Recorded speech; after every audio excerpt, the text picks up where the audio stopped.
Hello everyone, my name is Matt Scorpion and welcome to This Week in Destiny as well as the State of the Game. Because when a State of the Game happens, usually the This Week in Destiny is really short. So of course, this week's general things, State of the Game, Solstice Reminders, Trials Community Event Winner, and the Player Support Update and the Art of the Week. Very short. So basically a reminder that the State of the Game update is here. And for those that don't know, basically it's the mid-year of Destiny, and our game director, Joe Blackburn, who is very high up in the lead, drops a rather long article basically describing what some of the plot points and some of the confidences they have in the game, as well as some things they're looking to hope to develop for in future seasons, and just generally where they're trying to take Destiny. So, of course, that is also at the team account for notes and feedback of anything.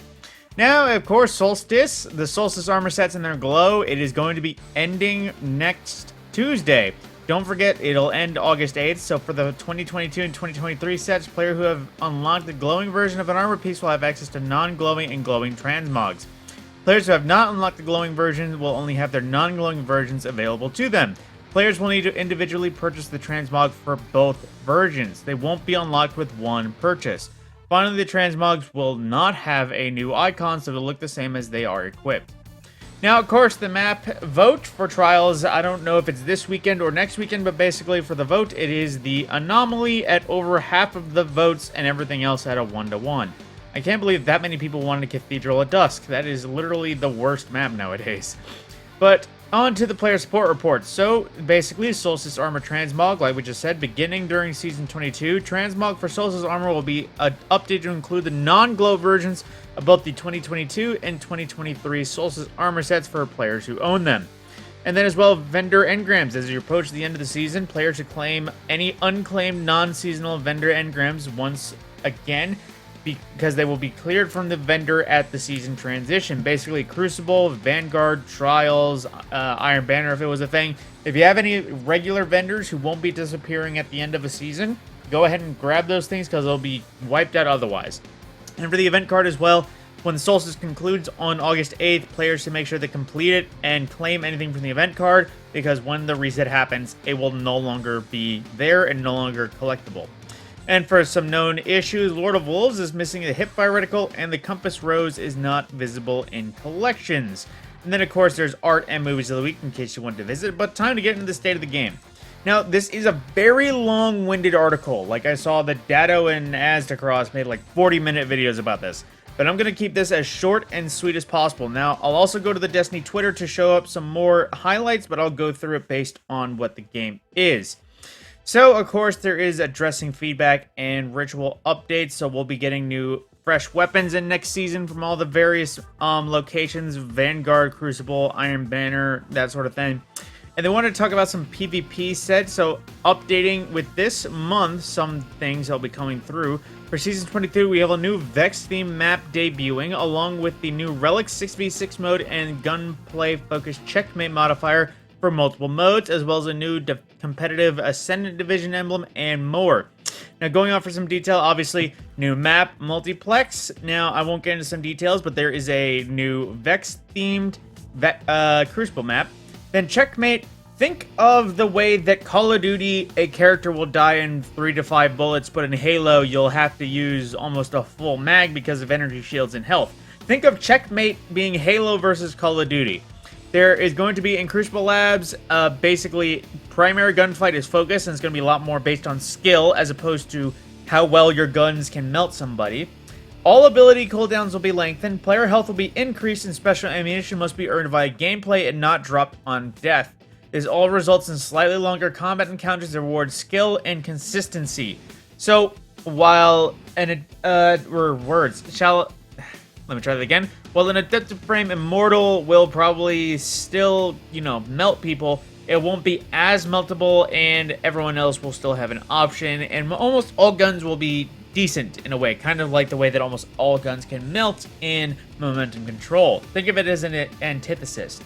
And then Relic is basically along the lines of Team Scorched, where it's a 6v6 party mode, where any relics like the Vault of Glass Aegis, the Synaptic Spear from Season of the Risen, the Scythe from Season of the Haunted, and hopefully more raids and variety will be introduced. Where Checkmate is heavily focused on gunfights, Relic is intended to prove some lighthearted gameplay similar to Mayhem and Team Scorched. It'll be available from week 1 to week 4 and week 11 of Crucible Labs, so look forward to that in case you want to have some goofy time.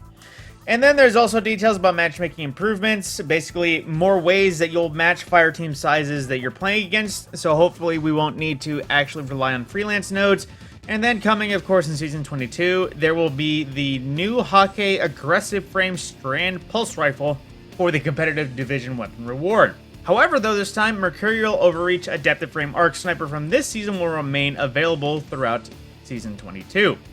And as a reminder, they're focusing on map reprisal efforts, porting the Citadel from 2018 to Crucible in Season 23. We have fond memories of dominating control of their fire team. On this one, can't wait to see what's happening forward. Now with the Vanguard as well, basically, they're working on putting more variety in Vanguard stuff. Now, I will say, this is something that I'm against, just considering how it goes. As much as I want to spice up things and improve challenge throughout Nightfall so it's not a baby game, they keep talking about adding more things. Now, they do talk about medals that contribute to your score, which is always nice in terms of earning additional rewards. But at the same time, they also talk about moving more seasonal activities like Battlegrounds into Vanguard playlists alongside Strikes to serve as new additions in Nightfall and Grandmasters. For the last 2 seasons, a headache, an absolute unnecessarily difficult headache to complete for someone like me who is a Conqueror 9, I think I'm up to. I've been Conqueror as many times as possible, running every single hardest Nightfall at least once to get through it. The Battlegrounds have been the biggest pain to get through. And it's not even like a logical pain. Just because of the way they function is a lot like the way the solo content dungeons are done. They make it difficult by never ending ad spawns. That is not good game design. This is back to the artificial difficulty thing. It's not a difficult strike because of what enemies go out, the objectives required, or anything. It's just an annoying thing to do because you have infinite enemies at a very slight deficit to everything else. It's like, I don't know why they keep doing it considering it is probably the least completed Nightfalls of all time. Then, of course, Gambit. Gambit is not getting attention. I'm just going to straight up say that, just because that's pretty much what they say. While we're getting Cathedral of Scars back, basically, they want to dedicate, we don't have, don't have plans to dedicate more resources to transform Gambit, but have a few updates planned for next year of Destiny. And we will also be getting Shadow Legion and Lucent Hive enemy types in Gambit, so expect that. But also, you don't have to do as much Gambit, because as you know, we have the playlist rituals where you play 3 strikes, you play 3 Crucible maps, you play 3 games of Gambit. Basically, you don't have to do Gambit if you don't want to. Basically, there is a ritual thing where play 3 things of a ritual and you will earn your pinnacle. In addition to that, they're lowering the amount of Gambit-specific seasonal challenges that will be going for next season, so you don't have to do every single challenge. There won't be a week where you have a Gambit, a Crucible, and a Nightfall. There's a chance that there just won't be a Gambit thing. So, as well, they're also adding Fireteam matchmaking to Gambit next season, so this will replace the freelance node and should result in faster, better matchmaking. And, of course, keep your eye on the new Void Machine Gun coming next season. Now, Bungie wanted to also reiterate based on the armor sets. So, some time ago, Bungie basically promised that every year of Destiny, we would get a new armor set available at all vendors. But people have noticed that this has not been happening recently. And as much as they want to do it, basically, they know that most people would want it, air quotes, but then wouldn't even bother wearing it or adding it to their transmog set. So, while I believe we're going to get something for Final Shape, basically, we also get a new intel on Season 22 Trials armor, because that is something coming out and something they have options for. So while you might be expectant of new armor, don't exactly go nuts for it. Just kind of understand that even though people want new armor, no one's going to end up using it.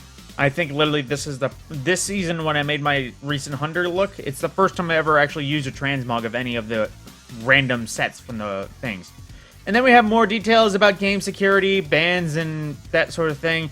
But there's also there's a lot of details in here I'll just kind of skip over because the abuse of external accessibility tools and details about BattleEye and everything. But basically, there's this one right here that's important. Receiving countless messages of people complaining that they didn't cheat, but also handed their account over to another system. Basically, if somebody cheats in your account, regardless of whether or not you are playing, it's still your account and it's still flagged for cheating. So if you ever give your account to somebody else and then next thing you know, you're getting flagged for cheating, inappropriate behavior, some sort of content violation, regardless of what, if you gave your account over to somebody else, you will still be held responsible, so just don't do it. And then as well, we get more details regarding game stability and, of course, more details on how Bungie is improving it. But there's lots of words there, and there's a lot of technical details. But basically, they're still working on improving game stability, so there's nothing lost there. Then, as well as seasonal structure, they wanted to talk about the way that seasons will be, kind of ramped up. Before we get into the 6-month progress report for our goals next year, we wanted to share some previews of several quality of life upgrades and core sandbox updates coming next season. At our midpoint of Lightfall's year, we hope to make the sum of Destiny Season 22's updates as new content is called out and revealed in Showcase will make Destiny 2 feel fresh as ever. But as well, quality of life. Cosmetic favoring. Now you will be able to favorite shaders. You don't have to scroll through all the way back to what year it came out. If you have a shader that's one of your favorites, you can favorite up to 100 shaders, ornaments, and emotes to the top of the list to keep them readily accessible. Then stasis fragments. Apparently, since some time ago, characters, I guess, have not been available, or some fragments will be quest related or something like that. Oh, yeah, no, that's right. I forgot that stasis fragments were quest-related before, and they were quite lengthy in all 3 characters. So now, if any characters complete the Beyond Light campaign, they'll be able to acquire all stasis aspects and fragments from El Cibre on Europa, like we do for the Puka Pond. Just Glimmer as opposed to Strand fragments. Then, as well, Transmash will be unlocks along the line of shaders instead of being consumables in our inventory, which will clear all of my inventory in that note. They'll be infinitely used consumables, and you'll have a collection along the lines of shaders. So if you liked a lot of transmogs but just didn't have the room for them, now you'll have access to all your transmogs again. Then the Wish Ender quest, they're going to be reworking that so it's not basically what it is where in case you did it once and then earned the quest again, you won't have to deal with the 3 coins in your inventory until you do it again. That basically just be one single quest that you can hopefully abandon. Then as well, resource tabs will be added to the collections. This is a change that they are excited about. Basically, I guess you'll keep everything, resource currencies, anything, any of your stuff in a different menu, so you don't have to look at a broad inventory for your stuff. So hopefully that can keep things a little more, let's just say, compact. Then Iron Banner challenges. Basically, this is something that I was finding annoying when I went through. Starting in Season 22, Iron Banner will have 2 different stacking challenges for your reputation boost.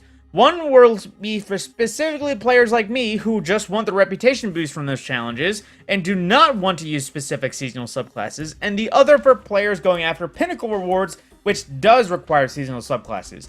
When I was running through all 3 of my characters trying to grind rep and the bonuses from ranking up and doing that quest, it was so annoying being on my Hunter because what was available was Arc, Void, and Strand. Meanwhile, the 2 classes that I play on Crucible for my Hunter best, Stasis and Solar. Really not fun gameplay forcing me to use a subclass. I just don't enjoy playing in Crucible. Then as well, ritual rank ups. Basically, there is something about rank ups not happening until you return to orbit. Now they will happen as soon as they actually happen. I don't know if that changes any rewards or anything, but I guess that works. Then as well, next season we'll be getting new Strand aspects like I expected with some of my friends, haha. Aspects will be Whirling Maelstrom for Hunter, Banner of War for Titans, and Weave Walk for Warlocks. We have no idea what they are or what they do, but I think we'll be getting them relatively within the next few weeks. And if I had to guess, I would say Whirling Maelstrom is probably a slide melee uppercut that is unleashing the kunai on a rope dart for a mini swirl out of super and something like that. Weave Walk and Banner of War, it's hard to say. I imagine Banner of War might just be throwing down a barricade and giving everyone next to you woven mail. And Weave Walk, maybe flying for Strand? I don't know. It's hard to say. And then Exotic Armor Reworks Part 2. Of course, we'll be getting some reworks going out next season to shape things that are unused, as well as new weapon subfamilies that will be happening up in the future. Tune in the showcase on August 22nd to get your look at some of these new subfamilies. One of detail, I guess, is the aggressive frame burst hand cannon that we're getting next season, something along that line. And of course, the weapon tuning preview, if you didn't pay attention to it before, some of the high-level goals for it is basically reduce the variance between optimal engagement ranges of mid-range weapons, auto rifles, pulse rifles, and hand cannons, and slightly reduce the average engagement range in Crucible by pulling the maximum damage fall-off distances many weapons. Basically, they don't want how good a gun is based entirely on the range stat and how far it can shoot. Basically, they want to make it so that everyone isn't trying to maximize the range and use guns completely out of that range group in that range group, if that makes sense. Then as well, there is going to be a small list of exotics and special weapons with the intention of keeping them as near where they are in the live game as opposed to allowing them to receive outsized buffs or nerfs with these overarching changes. We'll share more info on that in the coming articles as well. Now, of course, there is some little details to this. We'll be seeing some previews. First of all, some changes in Season 22. This is not the comprehensive list, but some sneak peeks.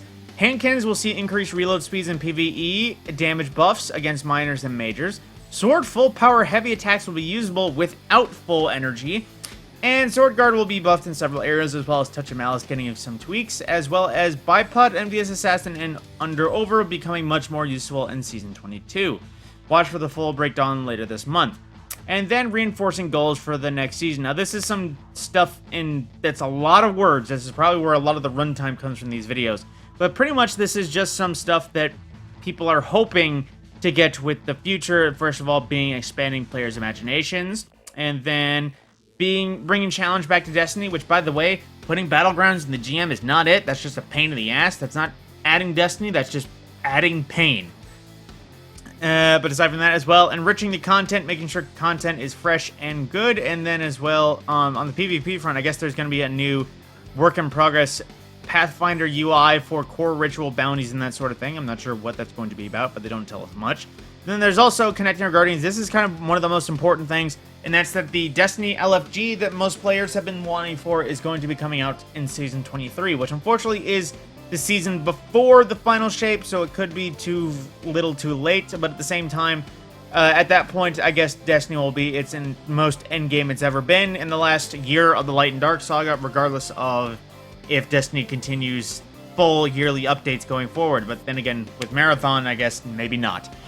But with that, of course, the showcase will be coming around the corner, so hopefully a lot more of the teasers will be, officially ironed out and teased come, well, the showcase.